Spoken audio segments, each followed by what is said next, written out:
Assalamualaikum warahmatullahi wabarakatuh. Sebelumnya perkenalkan nama saya Sunarmo Atmojo, NIM 2020-2006, MK Budgeting, dosen pembimbing Ibu Dian Eka Amrina, MPD, program studi pendidikan akuntansi. Di sini saya akan menjelaskan tentang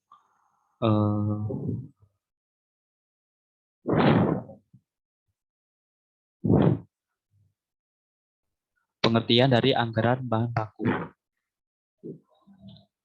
Anggaran bahan baku adalah semua budget yang berhubungan dan merencanakan secara lebih terperinci tentang penggunaan bahan baku untuk proses produksi selama periode yang akan datang. Di sini juga ada bahan baku langsung, direct material, yaitu bahan baku langsung yang dimaksud adalah bahan baku yang digunakan dalam proses produksi sebagai bahan baku pokok. Artinya, kalau tidak ada bahan baku tersebut, sebuah produk atau barang tidak akan terjadi. Bahan baku langsung ini dapat terdiri dari satu, dua macam atau lebih. Di sini juga ada bahan baku tidak langsung atau bahan penolong. Indirect material. Bahan baku tidak langsung adalah bahan baku yang sifatnya melengkapi atau sebagai pelengkap dalam proses produksi atau dalam penciptaan suatu produk atau barang. Lebih jelasnya, tanpa adanya bahan baku tidak langsung ini, sebuah produk atau barang akan tetap dapat diproduksi. Bahan baku tidak langsung ini juga dapat terdiri dari satu, dua macam atau lebih. Ini juga memiliki tujuan utama penyusunan anggaran bahan baku, yaitu untuk menjaga kelancaran produksi dan bahan baku yang merupakan komponen utama dari suatu produk. Nah, kita langsung masuk ke contoh soal. PT Mulia Jaya dan OLK pada tahun 2012 memproduksi minuman sirup dengan rincian triwulan 1 sebanyak 200 botol, triwulan 2 sebanyak 300 botol, dan triwulan 3 sebanyak 400 botol. Dan triwulan 4 sebanyak 500 botol. Standar penggunaan bahan baku untuk tiap botol 10 ons gula pasir. Berdasarkan data-data tersebut, susunlah anggaran kebutuhan bahan baku gula pasir PT Mulia Jaya dan OLK pada tahun 2012 untuk periode triwulan 1 sampai dengan triwulan 4.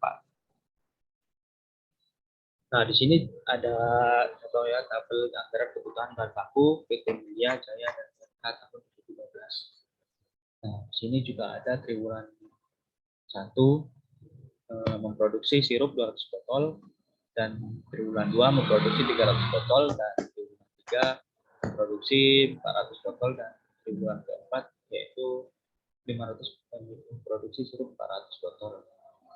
Dan semua ini juga ada dikalikan dengan 10 ons dan dapat hasilnya kebutuhan bahan baku.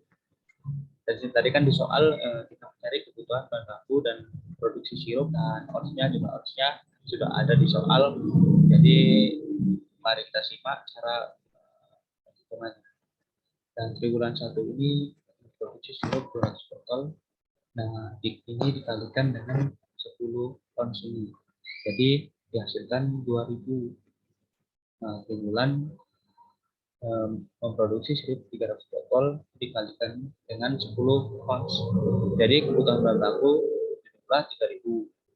Nah, yang triwulan ketiga sama saja, 400 botol dikali dengan 10 ons.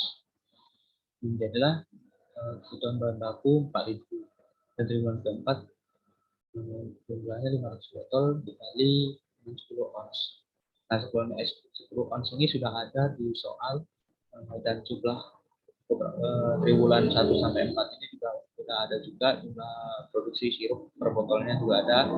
Nah, yang kita cari dengan kebutuhan bahan bakunya.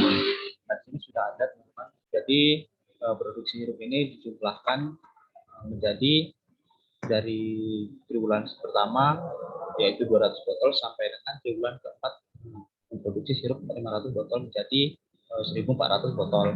Dan 10 ons ini langsung diturunkan saja, tidak perlu dijumlah karena sudah menjadi 1 ons.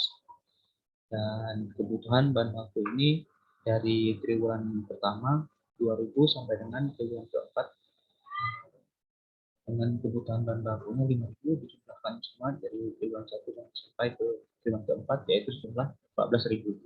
Jadi bagi teman-teman ada yang belum paham juga atau belum mengerti, boleh kembali videonya agar lebih mengerti. Mungkin kita cukupkan sampai di sini. Apabila ada kata yang tidak benar, saya mohon maaf. Sebesar-besarnya. Saya akhiri. Wassalamualaikum.